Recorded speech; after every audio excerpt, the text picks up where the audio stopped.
मित्रों नमस्कार। मैं हूं व्यास जी। भारत का विचार श्रृंखला के इस कार्यक्रम में आप सभी का स्वागत है। इसके पहले मैंने चर्चा की है संविधान का अनुच्छेद 21 के बारे में, और उसमें कुछ केस लॉ के बारे में भी चर्चा करते हुए मैंने ये बताने की कोशिश की कि मानेका गांधी के केस में जस्टिस भगवती ने कहा कि जो राइट टू लाइफ है और राइट टू पर्सनल लिबर्टी है, न्यायालयों को चाहिए कि वे इसके फलक को विस्तारित करें और इसमें उन तमाम चीज़ों का समाहन होना चाहिए जो किसी भी मनुष्य के जीवन को बेहतर बनाने के लिए ज़रूरी होता है। और जैसा कि आप जानते हैं कि आर्टिकल 21 या अनुच्छेद 21 ये कहता है कि किसी भी व्यक्ति के जीवन और उसके व्यक्तिगत स्वतंत्रता का उल्लंघन या उसको छीना नहीं जा सकता बिना कानूनी प्रक्रिया के। तो इन तमाम चीज़ों पर चर्चा हुई कि आखिर जीवन क्या है, आखिर राइट टू लाइफ क्या है, या पर्सनल लिबर्टी या व्यक्तिगत स्वतंत्रता क्या है, लॉ किसे कहेंगे और प्रोसीजर क्या होना चाहिए। और मैंने ये भी बताया था कि जो अमेरिकन कॉन्स्टिट्यूशन का 5th शेड्यूल है, उसमें प्रोसीजर इस्टैब्लिश्ड बाय लॉ की जगह ड्यू प्रोसेस ऑफ लॉ कहा गया है। और ड्यू प्रोसेस ऑफ लॉ में नेचुरल जस्टिस के जो प्रिंसिपल्स हैं, यानी प्राकृतिक न्याय के जो सिद्धांत हैं, जिसको हम कहेंगे जस्ट, फेयर और रिजनेबल होना चाहिए, चाहे लॉ हो, चाहे कानून हो, या उसमें निर्धारित प्रक्रिया हो। जस्टिस भगवती के इस फैसले के बाद से लगातार हम देख रहे हैं कि जो न्यायालय हैं वो इसी दिशा में पहुंच रहे हैं। कुछ एबरेशंस हो सकते हैं, बट आमतौर से देखा गया है। तो आज मैं सोच रहा हूं कि आपके साथ कुछ केस लॉ में डिस्कस करूं जो बताएंगे, जिनके जो फैसले हुए उनसे हमें पता भी चलेगा किस प्रकार से न्यायालय ने जीवन के अधिकार और व्यक्तिगत स्वतंत्रता के पूरे परिदृश्य को इतना विस्तारित कर दिया है कि अगर आपको इसकी जानकारी होगी, यदि किसी को भी जानकारी होगी, तो निश्चित तौर से जो राज्य के उपकरण हैं, जो राज्य मशीनरी है, वह अनुच्छेद 21 का दुरुपयोग नहीं कर सकते। और साथ ही साथ नागरिकों को, व्यक्तियों को उनके अधिकारों की भी जानकारी मिलेगी, ताकि वे अगर राज्य के उपकरणों के द्वारा अनुच्छेद 21 के प्रावधानों का उल्लंघन किया जाता है तो उन पर उचित रूप से जो कानूनन कार्रवाई होती है वो कार्रवाई भी करा सके। पहला मैं केस आपके सामने जो रखना चाहूँगा वह है MC Mehta versus union of India. 1988 में इसका जजमेंट सुप्रीम कोर्ट से हुआ था। आप में से जिन लोगों को इन्वायरमेंट के बारे में, पर्यावरण के बारे में थोड़ी सी भी चिंता है, उनके लिए बहुत महत्वपूर्ण है। आपको जानकारी होगी कि कानपुर में जो गंगा बहती है, वो गंगा का जल पॉल्यूटेड यानी प्रदूषित होता चला जा रहा था।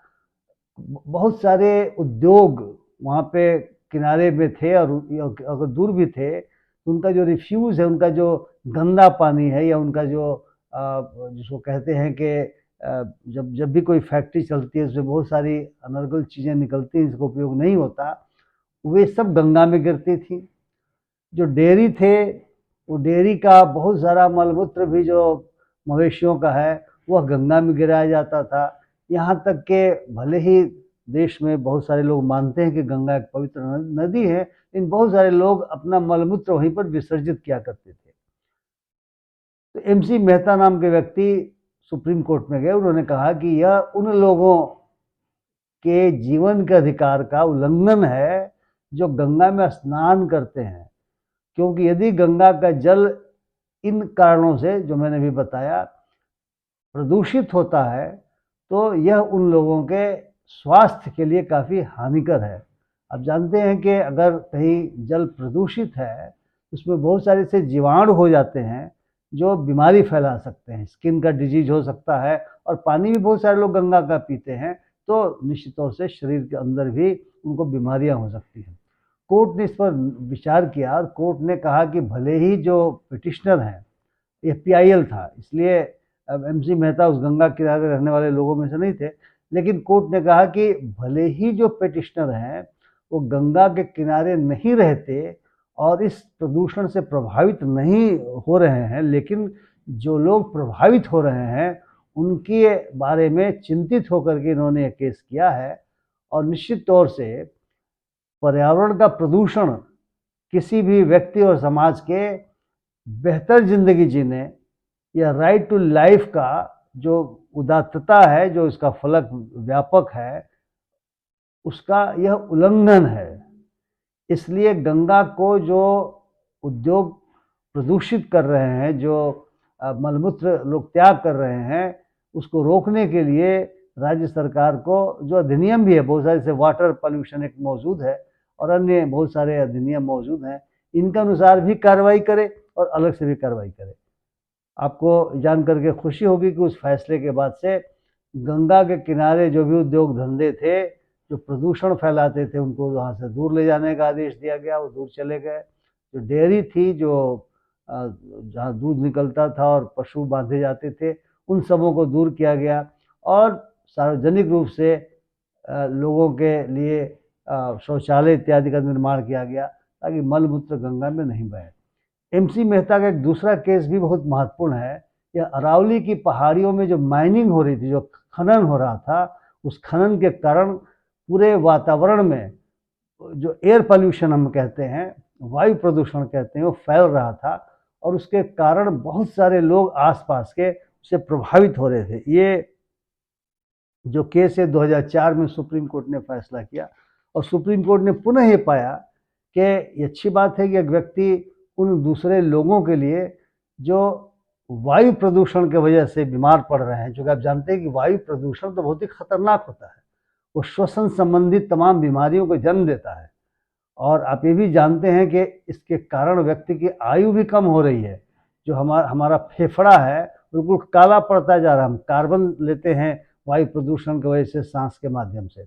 इसलिए कोर्ट ने अरावली पहाड़ियों के आसपास जो भी माइनिंग का काम हो रहा था, ये पहाड़ियों पर माइनिंग का काम हो रहा था, उसे रोक दिया, क्योंकि माना गया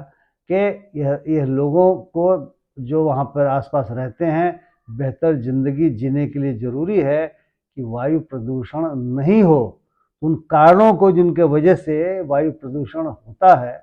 उन कारणों की तजवीज़ करके, पहचान करके, और कोर्ट ने आदेश दिया और पाया गया कि माइनिंग के वजह से यह प्रदूषण होता है। तो तीसरा केस लॉ मैं आपके समक्ष रखना चाहूँगा, वह केस लॉ पुलिस के द्वारा जो गिरफ्तारियाँ की जाती हैं, लोगों को डिटेन किया जाता है इन्वेस्टिगेशन के दौरान या अदरवाइज भी,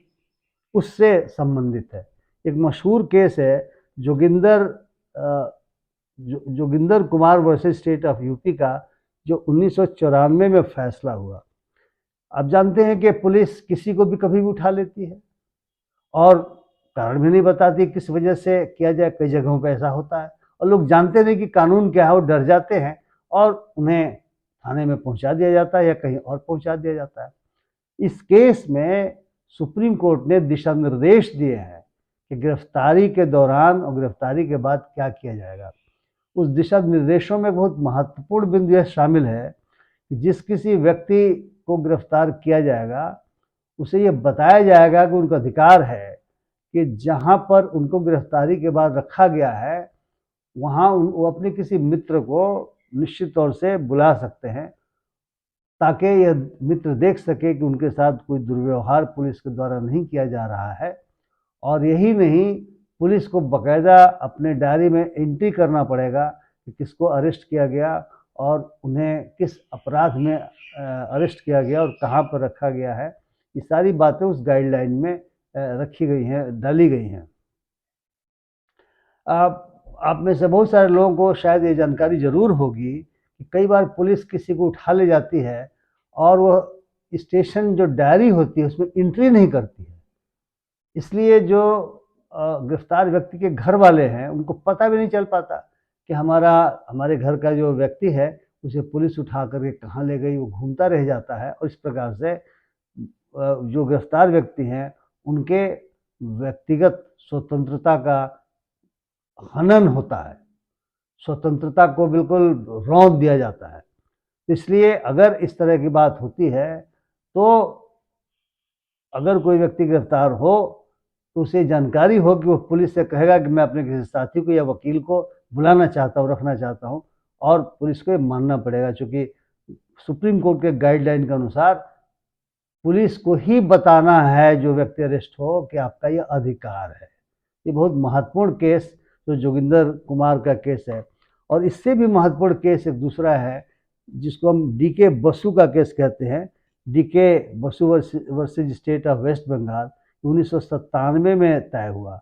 और ये मामला भी उसी तरह का है। आप जानते हैं कि बहुत सारे लोगों को पुलिस गिरफ्तार करने के बाद ऐसा देखा गया है कि पुलिस कहती है कि वो जेल जो थाना है, थाने का की जो हाजत है उसको जेल भी कहते हैं, उसे कूद करके भाग रहे थे या पंखे से लटक के उन्होंने जान दे दिया और वो भागने के दौरान उनको चोट लग गई आदि इत्यादि। बट असलियत यही है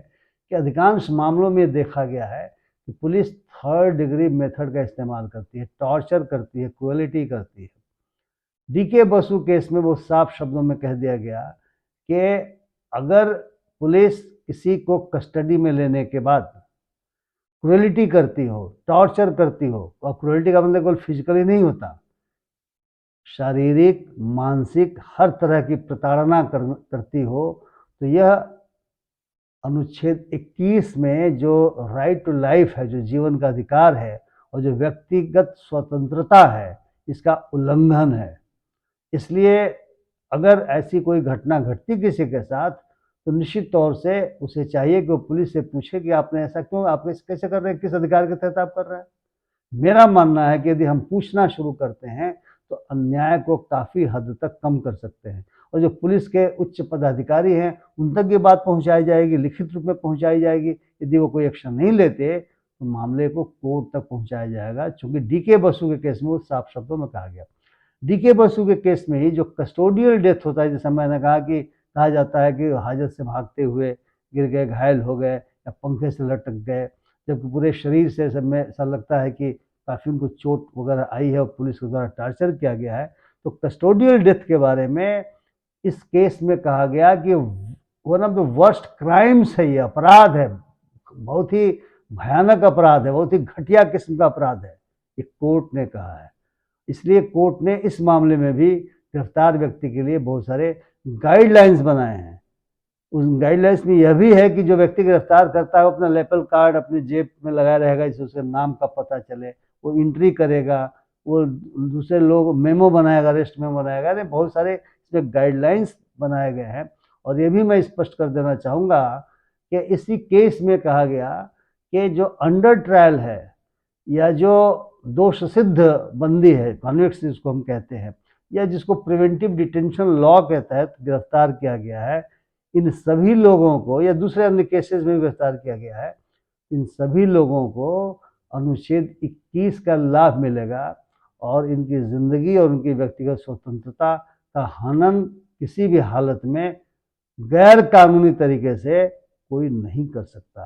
तो यह बहुत महत्वपूर्ण केस है डीके बसु का, जिससे उन लोगों को कम से कम जो जो जो आमतौर से जो सिविल लिबर्टीज़ की चिंता करते हैं, जो ये मानते हैं कि देश में सिविल लिबर्टीज़ की स्थापना होनी चाहिए, उसका क्षरण नहीं होना चाहिए, चाहे राज्य के उपकरणों के द्वारा किया जा रहा हो या किन्हीं के भी द्वारा किया जा रहा हो, उनके लिए जानना बहुत ज़रूरी है कि डीके बसु केस में जो गाइडलाइंस दिए गए हैं अरेस्ट के लिए, उन गाइडलाइंस का पालन कराने की जिम्मेवारी हम सभी की है और पालन करने का कर्तव्य पुलिस और उसके अधिकारियों का है। इसके आगे एक और मैं महत्वपूर्ण केस बताना चाहूँगा। Rudal Shah versus State of Bihar का ये मामला है जो 1983 में हल हुआ था। मतलब इस केस को देख करके ऐसा प्रतीत होता है कि किस प्रकार से राज्य के बहुत सारे उपकरण अपने कर्तव्यों की तिलांजलि दे देते हैं और वे किसी के व्यक्तिगत आज़ादी को, व्यक्तिगत स्वतंत्रता को या उनके जीवन के अधिकार को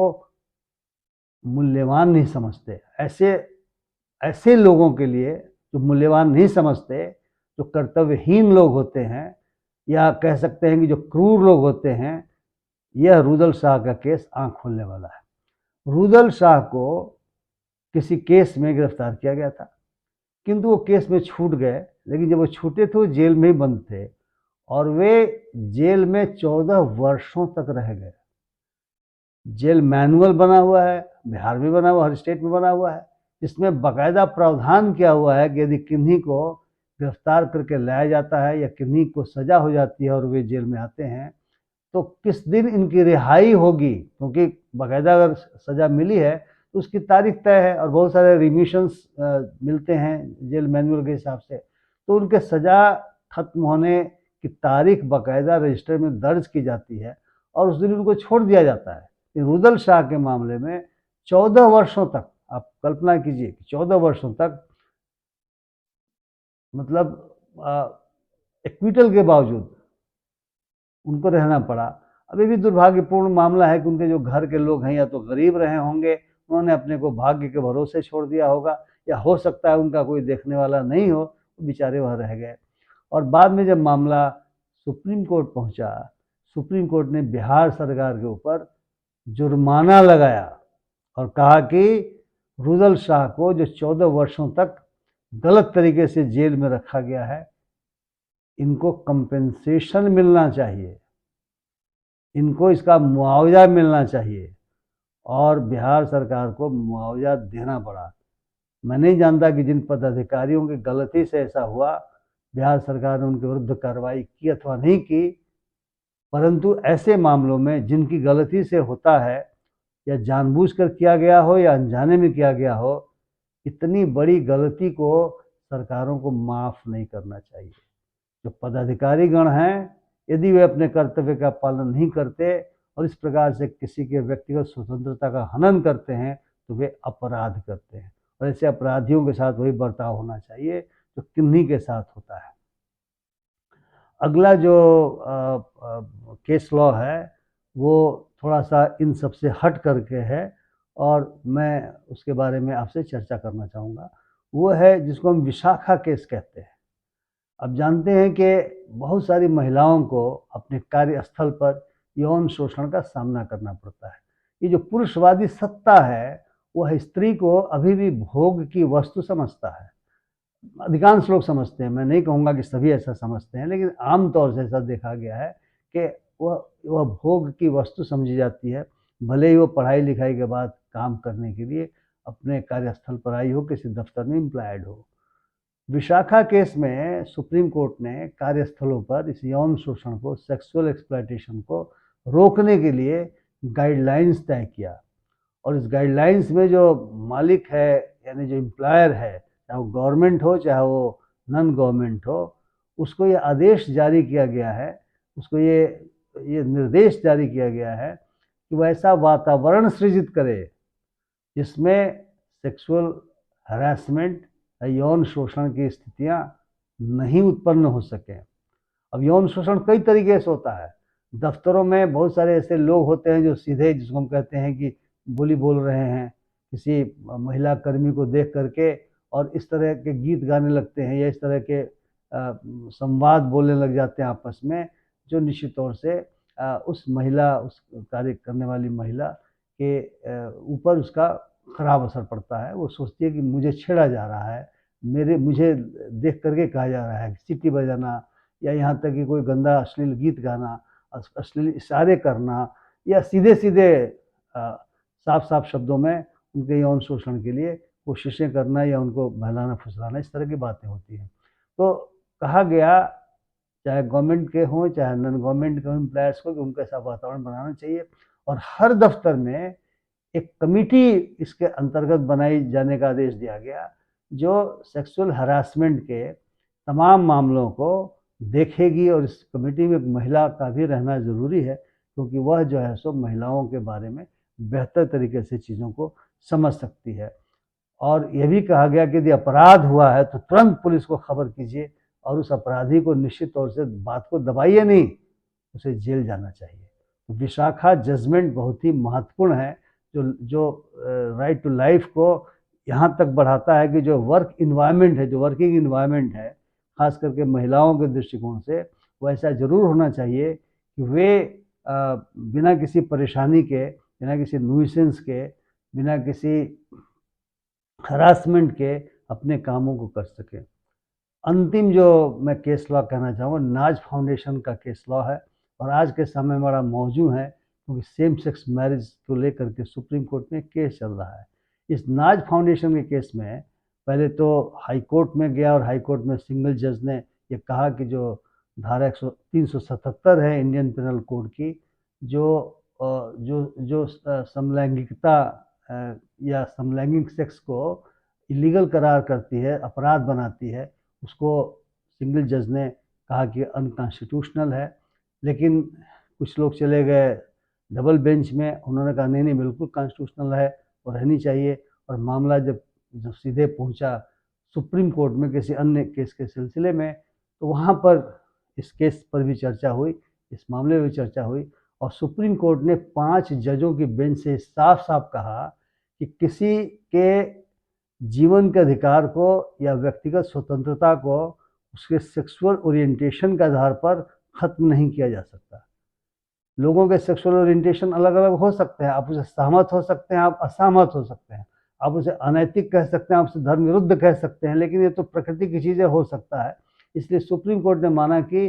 377 के वजह से काफ़ी हरासमेंट, काफ़ी परेशानियाँ इन लोगों को, इस तरह के समुदाय को झेलनी पड़ती है। इसको हम LGBT कहते हैं,